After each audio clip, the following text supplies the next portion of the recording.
me llama la atención y siempre me llama la atención es la actitud de toda la sociedad ante esto.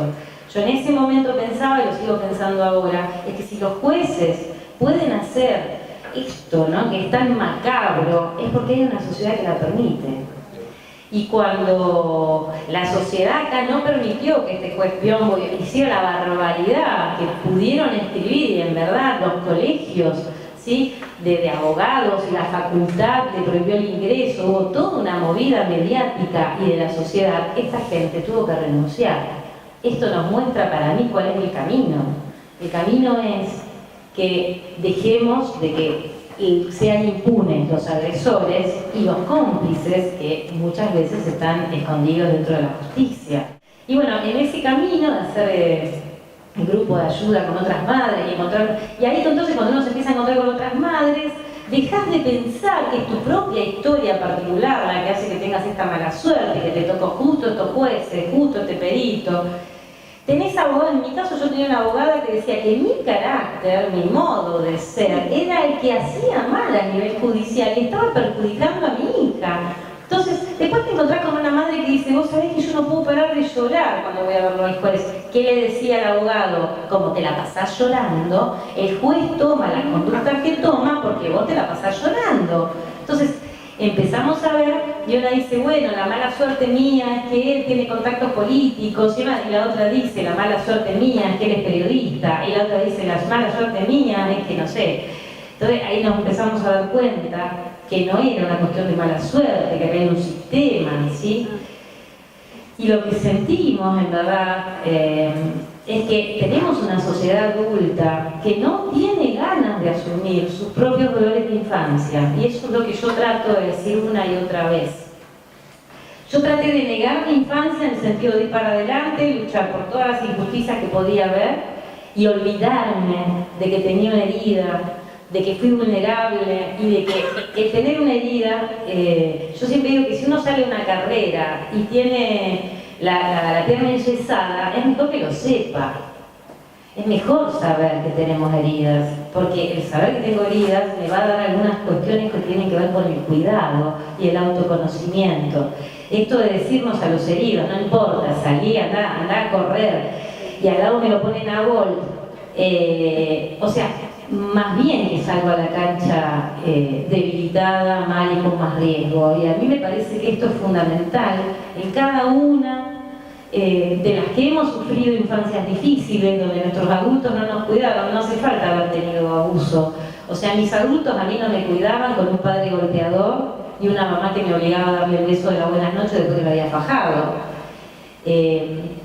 Mi infancia vino golpeada con este hombre golpeador que se jactaba de que no hacía falta que nos mostrara el cable con el que nos pegaba para que nosotros le hiciéramos caso, y yo no escuché ningún adulto nunca que le dijera a mi viejo que era un demente, que así no se trata a un niño, nunca. Me crié en la absoluta indefensión porque jamás nadie, no escuché a nadie que dijera que a un niño no se lo pone en ese lugar. Quizás me hubiera cambiado la historia si algún adulto en ese momento, cuando mi papá se jactaba del profesor, que era el cable de plancha que tenía guardado, le hubiera dicho, usted está totalmente loco. Jamás, nunca, nadie dijo nada. Yo me crié absolutamente defendiéndome sola de ese tipo, y cuando después fui abusada y ese tipo no me defendió, dije, bueno, ya está, listo, a mí no me defiende nunca nadie, salgamos a la vida con una armadura y a ver cómo seguimos adelante. Pero la función del resto de los adultos hace al niño y la lectura de lo que está pasando y lo que está viviendo. En mi caso, mi sensación era que nadie me iba a ayudar jamás. Y nosotros en esto, el grupo que hace 5 años venimos, no solamente todas las semanas tenemos el grupo de ayuda de pares, sino que estamos recorriendo, en verdad, casi todo el país y encontrándonos con compañeros y compañeras en todos lados. Lo que vemos, en verdad, que lo que más nos duele a los sobrevivientes de infancias dolorosas es la actitud del resto de los adultos que teníamos alrededor, más que el evento en sí. Es muy llamativo esto. ¿Y esto por qué lo digo? Porque yo sé que acá puede haber muchos familiares de chicos víctimas. Y lo que cambia realmente la postura y la posición es cuando algunos de nosotros hemos podido tener familiares que nos han sostenido o que nos han creído. Ahí cambia la historia.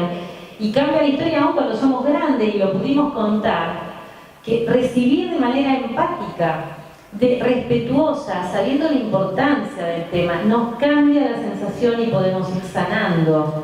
Y es al revés a lo que nos invitan siempre, que es olvidarte, ya está, vas a seguir hablando lo mismo.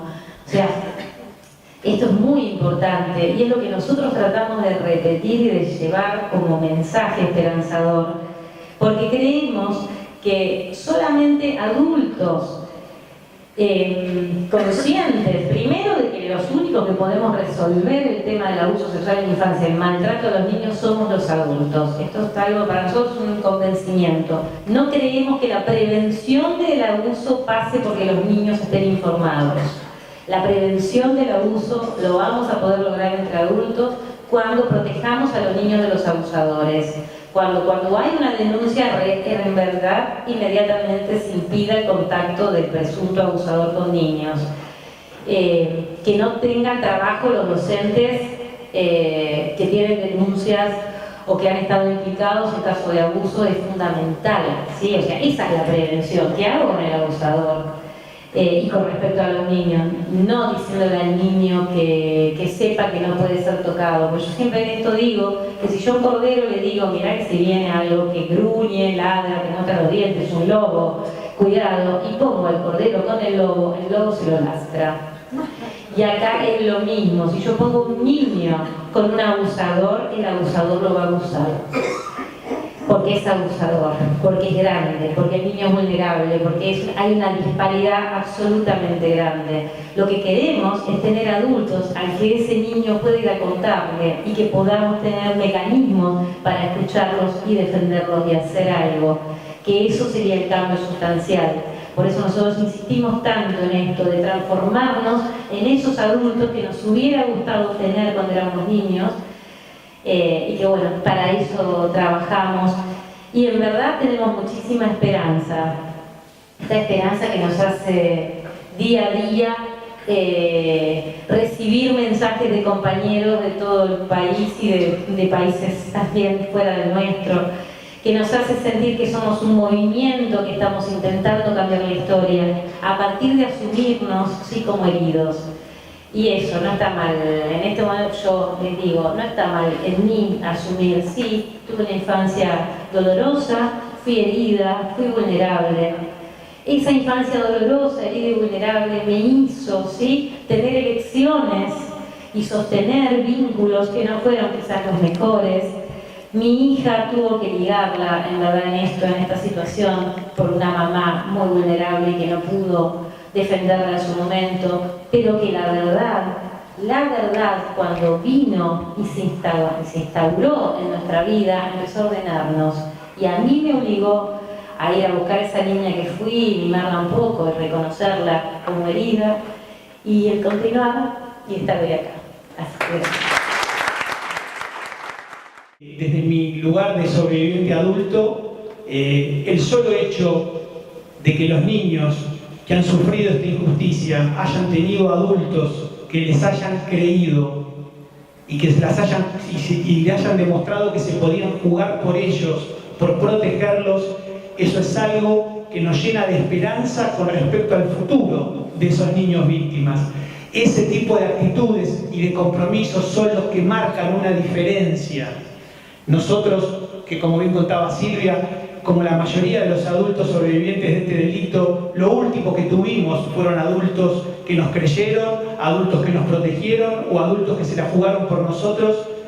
Realmente, pese a lo desgarrador que es esta injusticia, nos llenamos de esperanza cada vez que encontramos niños, niñas, adolescentes que ante este avasallamiento tienen vínculos o relaciones con adultos que los llevan a poder confiar en ellos y adultos que se hacen cargo de su deber de salir a protegerlos como es la obligación que tenemos los adultos. O sea, ese solo hecho que es independiente de la suerte que puedan tener las causas judiciales, que agregar con respecto a lo que sucede dentro del Poder Judicial. Digo que en ese sentido también es un verdadero logro, es una verdadera victoria llegar, por ejemplo, a una instancia de juicio oral, independientemente de lo que termine sucediendo en ese juicio oral, que por supuesto debería culminar con el correspondiente castigo, es decir, nada más lejos de querer restarle valor a lo que implica un acto de reparación y de justicia. Pero el solo hecho de llegar a un juicio oral también es otro gran triunfo colectivo. Y eso tiene un valor simbólico muy grande y también muy concreto pensando en el futuro de los niños víctimas. Y en este sentido, digo, también con todo el temor de no querer ser redundante, cosas que pensaba de mi propia historia, en esto que para nosotros es fundamental. Por eso lo de la aldea, esto que nosotros siempre decimos, el permiso social que todavía hay tan fuerte con respecto a esta injusticia, a este delito, a esta gravísima vulneración de los derechos de la infancia, y que desde la base social lo único que vemos es activismo, militancia, compromiso, en nuestro caso testimonio, una y otra vez en los ámbitos más variados, más diversos, en nuestro caso desde medios masivos de comunicación a todo tipo de ámbitos comunitarios, insistir, persistir una vez más, con la esperanza, con la ilusión, en nuestro caso, de que el testimonio personal contribuya a generar esa masa crítica a nivel social, a nivel conciencia, a nivel sensibilización, al nivel de interpelación como sociedad adulta, que es indispensable para darle fuerza colectiva, fuerza material concreta a quienes son los más débiles de nuestra sociedad, que son los niños. Son los más vulnerables de nuestra sociedad. Y darle fuerza, darle visibilidad a este crimen contra la infancia, que es el abuso sexual, en nuestro caso, desde la base social, como lo hacen ustedes acá también, no, lamentablemente, por supuesto, sin ninguna certeza de resultados, no nos lleva a otra cosa más que el empecinamiento en el testimonio y en apuntar permanentemente a una construcción colectiva. Y en ese sentido, yo pensaba algunas cosas de lo que vemos permanentemente, digo, desde una situación de fondo que nosotros claramente decimos, lo que pasa con el crimen del abuso sexual en la infancia claramente tiene que ver con el rol, el lugar que tienen los niños como los más débiles y los más vulnerables de esta sociedad absolutamente desigual, injusta y sustentada y basada en relaciones de explotación y de abuso. Digo, en ese marco general, la suerte que corren los más débiles, que son los niños, está clarísima. Ahora digo, en los intentos de ir cambiando eso y yendo a la historia personal, digo, yo por ejemplo, ahora tengo 40, a mis 13 años sufrí este delito, lo sufrí en el colegio al cual asistía como alumno en la ciudad de Buenos Aires, el Colegio Marianista en el barrio de Caballito, un colegio privado confesional católico. Mi agresor fue un religioso y docente de este colegio. Otros niños de la misma edad, compañeros míos, sufrieron el delito, este delito por parte del mismo agresor. Estoy hablando de 1989 y 1990. Y lo que a mí me sucedió durante 10 años, a lo largo de toda mi adolescencia y mi primera juventud, fue que no pude poner en palabras lo que me había pasado. No pude compartirlo con nadie. No pude pedirle ayuda a ninguno de los adultos que me rodeaban y que eran responsables por mi cuidado.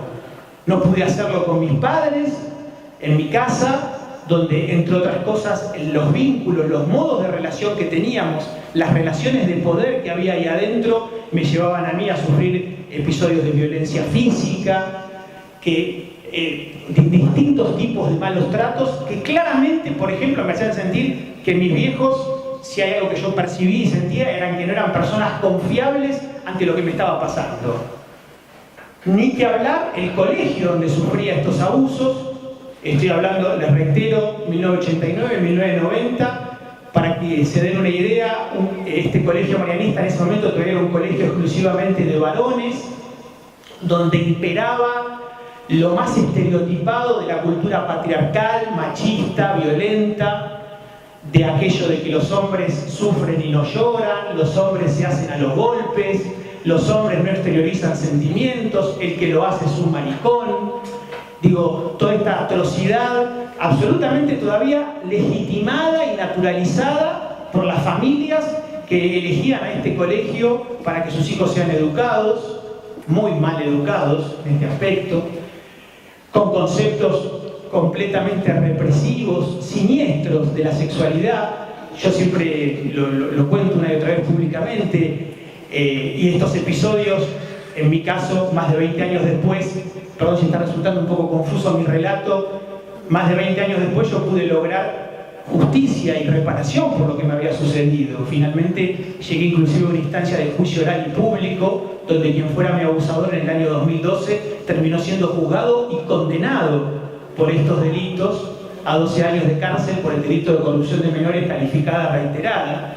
Y fue en el 2012, en ocasión de este juicio, cuando por primera vez hice pública mi historia, con el claro sentido, con el sueño, con el anhelo de poder trascender desde lo individual hacia lo colectivo y de que mi historia pudiera servir justamente como un aporte colectivo. Y eso fue lo que desde el primer momento, desde la primera nota que pude hacer contando mi historia, mi lucha, el juicio que estaba por comenzar, fue lo que me llevó en estos 5 años ya ininterrumpidos a estar afortunadamente de este lado de militancia, de activismo y de permanente relación con lo colectivo, con lo comunitario, por distintos lados, como vamos con Silvia.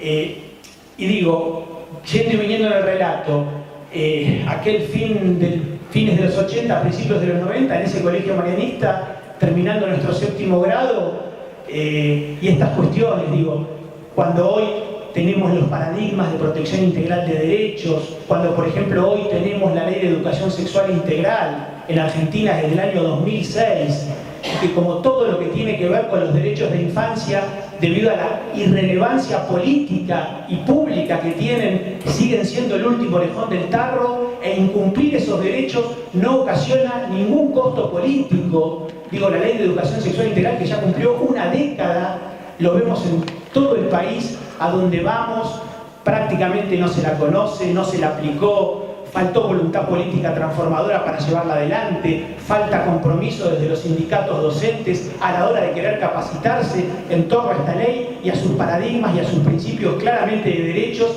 y a su concepción integral de la sexualidad. Entre otras cosas básicas, por cómo a los adultos nos interpela a cada uno de nosotros con nuestras propias historias. Entonces muchas veces nos resulta como adultos mucho más cómodo pasar de largo, terminar incumpliendo, escamoteándole los derechos a los chicos. Total, entre otras cosas, el lobby de la infancia es el que menos peso tiene en nuestra sociedad. Digo, yendo y viniendo con esto, desde estos paradigmas, que el solo hecho de tenerlos y de tenerlos consagrados como letra en la ley, sin duda que son conquistas colectivas y son conquistas democratizadoras. Pero digo, yendo y viniendo con esto, cuando a mí me tocaba sufrir abusos en ese colegio marianista, recibíamos, por ejemplo, un tipo de educación sexual que consistía en 7º grado en que nuestro maestro titular nos encerrara en una habitación fuera del aula individualmente con la lista de asistencia y que en mesa de por medio te hiciera sentar, te llamara por tu apellido y te preguntara: Cuatromo, ¿usted se toca el miembro? No poder abrir la boca. La otra pregunta: ¿qué piensa cuando se lo toca? Tampoco poder abrirla, y que se levantara de su silla, me zamarreara y me tirara afuera del aula. Los adultos por acción y por omisión estamos educando, no hace falta ese tipo de abordajes explícitos y puntuales para dar cuenta de toda una concepción, pero a mí me tocaba sufrir ese tipo de cosas en ese ámbito. Y en esos momentos, por ejemplo, yendo a esto de lo colectivo, mis abusos, como bien lo dijo acá el compañero, y esto lo cuento una y otra vez, fueron contemporáneos del llamado caso Beira. Y en esos momentos yo era un pibe, entre otras cosas, creo, lo conjeturo, muy futbolero. Digo, lo conjeturo que por el tipo de cultura en la que fui formado y el gran temor que uno sentía a ser una especie de disidente, a sacar los pies del plato de eso y ser muy mal mirado o estigmatizado, no lo sé, pero digo, lo tengo como una conjetura, me llevaba a ser muy futbolero. Ahí, si no eras futbolero, no eras varón. Yo lo era. Iba a las canchas de fútbol en ese momento de la ciudad de Buenos Aires, iba a la tribuna popular de San Lorenzo, Y en ese momento en la tribuna popular de San Lorenzo se cantaban canciones reivindicando a Héctor Beira y burlándose de su víctima.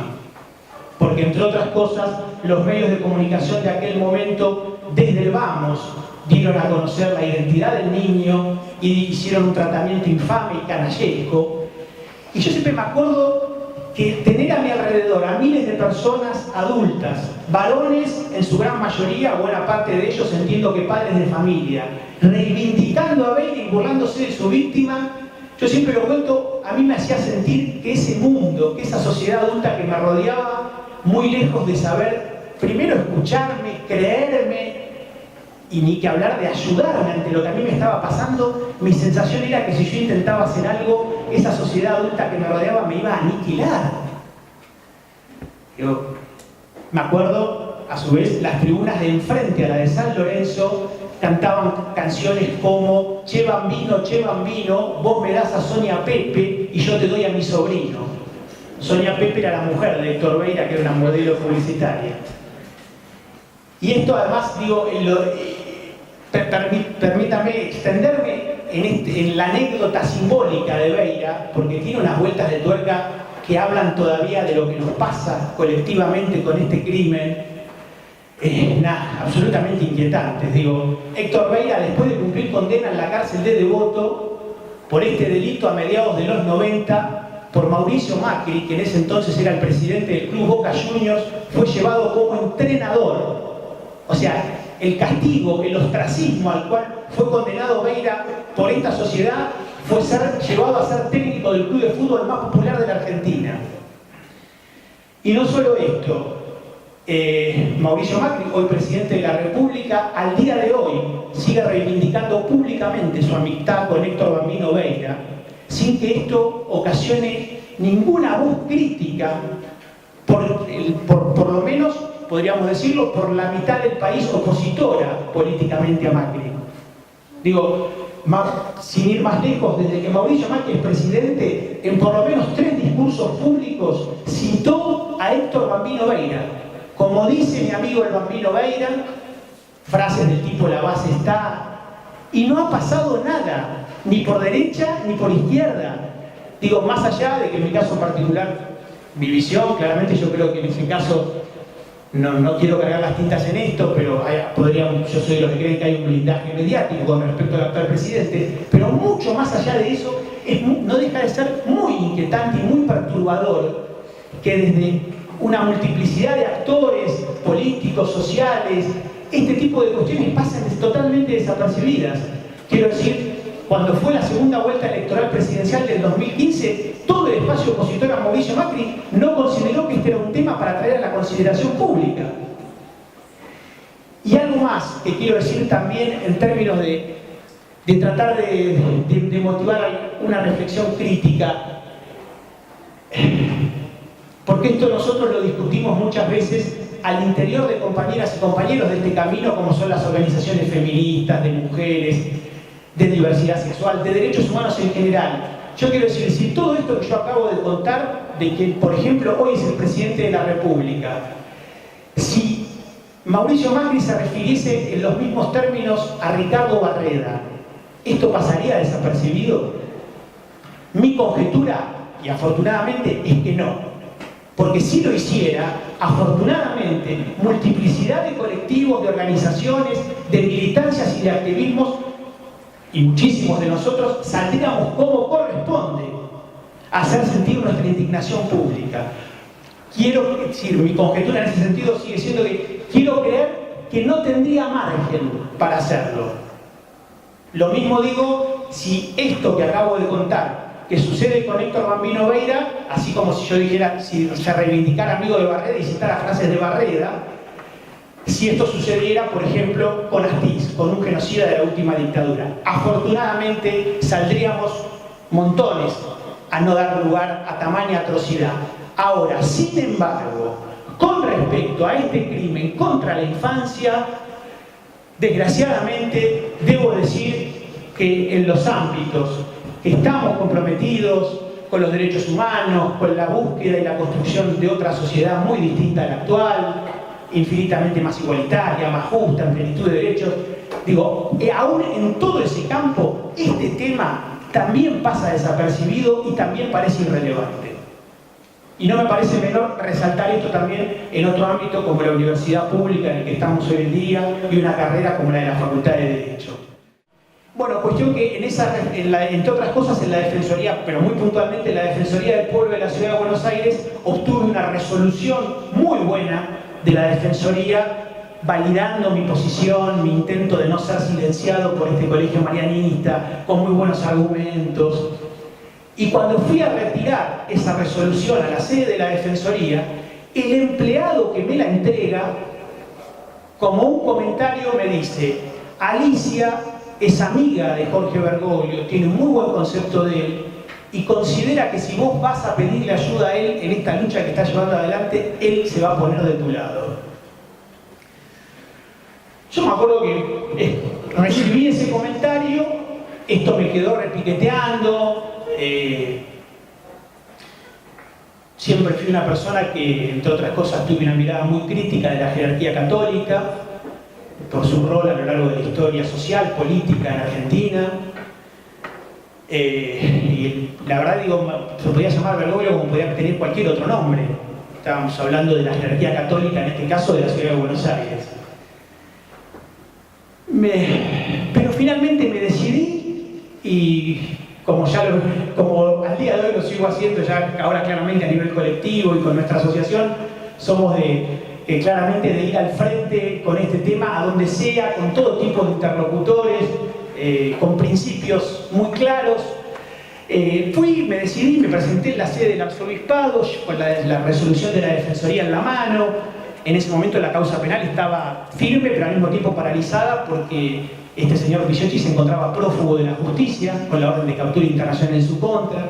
Fui y me presenté, me atendió un secretario de Bergoglio, un tal padre Martín García Aguirre, le planteé el tema, concretamente mi planteo fue muy claro, le dije: yo vengo acá para saber qué postura toman ustedes como jerarquía católica de la ciudad. Si avalan o desautorizan a esta congregación y a este colegio en particular con esta pretensión de silenciamiento que tiene con respecto a una víctima de abuso sexual en la infancia. Me escuchó, me dijo: se lo voy a transmitir al cardenal, después me voy a volver a comunicar con vos. A los días, ya no me acuerdo cómo, pero se comunica conmigo y me dice: el cardenal dice que vayas, te dirijas a la sede de la Vicaría de Flores, donde te va a recibir el obispo que está a cargo, que se llama Mario Poli, que hoy es el arzobispo de la ciudad de Buenos Aires, y como que iniciábamos una gestión por esa vía formal institucional, y así fue. Fui a la sede de la Vicaría Zonal de Flores, me recibió el entonces obispo Mario Poli, concretamente me reuní con él, le planteé el tema. Lo mismo, volví a hacerle ese planteo muy claro, muy concreto. Nos reunimos por lo menos en 2 oportunidades, fueron extensas las reuniones, y finalmente en la segunda y última, la conclusión supuestamente, pretendidamente sutil, era que ellos avalaban la actitud de esta institución y que básicamente podía darme por satisfecho porque tantos años después estaba logrando que una institución asumiera su responsabilidad ante lo sucedido. Y esto siempre lo cuento, esta conclusión de esas gestiones que hice en ese momento ante la jerarquía católica de la ciudad, sustentado en una mirada, esto para mí fue lo más doloroso, profundamente peyorativa y subestimadora del dolor de una víctima de abuso de la infancia, de la gravedad de esta temática. Uno puede conjeturar muchas cosas, quizás en este caso arrogancia por una posición de poder muy fuerte en nuestra sociedad, pero lo cierto es que lo que me transmitían era esa mirada como de restarle importancia y de restarle gravedad a esta temática. Ahí quedó. Finalmente, cuando yo cuento públicamente mi historia en el 2012, cuando es el juicio y la condena penal, también cuento públicamente esto, que quedó, por supuesto, como un episodio más de mi larga historia de lucha. Y lo que sucedió fue que al año siguiente, en marzo del 2013, a Jorge Bergoglio lo nombran Papa. Y entonces, a partir de que lo nombraron Papa, distintos medios de prensa internacionales se empezaron a interesar por ese aspecto de mi historia de lucha, y así fue que al día de hoy, a lo largo de estos años, no han faltado medios, desde la BBC de Londres a muchos otros, que me han venido a entrevistar y me preguntan.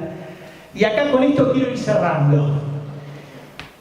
Y yo siempre cuando me preguntan con esto, contesto más o menos que en representación, por supuesto, de la postura que asumimos con nuestro colectivo de adultos, que no me interesa a mí en este caso anecdotizar en lo personal. Y lo que yo digo es que, porque me preguntan básicamente, ¿qué opina usted de los gestos de reconocimiento público que el Papa viene haciendo de este delito, de esta injusticia? Y lo que siempre contesto es, por un lado, bienvenidos sean, por los motivos que fueren. Porque por lo que fuere, contribuye, aunque sea involuntariamente, a instalar el tema en la agenda pública. Hasta, miren lo que les voy a decir, que entiendo que en un ámbito como este a muchos puede parecer una hipótesis completamente ingenua. Hasta podríamos pensar que quizás una persona que llega a una máxima situación de poder hoy puede sentir que tiene las posibilidades de llevar adelante convicciones que en otro momento, en una estructura tan vertical y jerárquica, quizás no tenía. Dejemos las conjeturas que se quieran, aún una de este tipo. Pero lo que yo nunca dejo de decir, y con esto es lo que quiero cerrar, y digo en mi caso en particular, soy de los que creen que una cosa son los gestos mediáticos, públicos, y otra muy distinta, los cambios de política profundos, que yo soy de los que creen que no se están dando, pero que aún en este caso no se van a dar. Hay una condición de posibilidad que es necesaria más no suficiente, pero al mismo tiempo es imprescindible. Se trate de la Iglesia Católica o del ámbito que se trate, si no hay activismo en la base social, si no hay compromiso colectivo, si no hay demanda pública, se trate de lo que se trate, del Poder Judicial, de la jerarquía católica o de lo que fuere, los cambios no tienen lugar. Y lo que siempre termino diciendo en clave esperanzadora es que si estos gestos, reduzcámoslo meramente a lo gestual, tienen lugar, es porque las luchas que llevamos adelante las víctimas durante décadas en distintas partes del mundo y en condiciones de profunda adversidad, una vez más nos demuestran que, como siempre, las luchas, los compromisos y los testimonios no han caído en saco roto, y que muchas veces llevan a que en los ámbitos que fueren, a sus máximas dirigencias, por estricta conveniencia quizás, no les quede otra más que tomar nota de estos contextos colectivos y tratar, aunque sea mínimamente, de actuar en consecuencia. Es decir, como siempre, hay un mérito que en el ámbito que se trate nadie puede negar y que reside en las luchas, en los compromisos que llevamos adelante las víctimas y quienes se solidarizan con las víctimas. Así que aún en este tipo de cosas me parece que podemos verlo siempre en este juego de todo lo que nos falta colectivamente y del extraordinario permiso social que todavía existe con respecto a este crimen contra la infancia. También podemos ver elementos como este que me parece que son absolutamente esperanzadores en cuanto a lo que son nuestras luchas y nuestros compromisos, y de los cuales me parece que un acto, una actividad como la de esta noche es un símbolo más. Así que bueno, muchísimas gracias.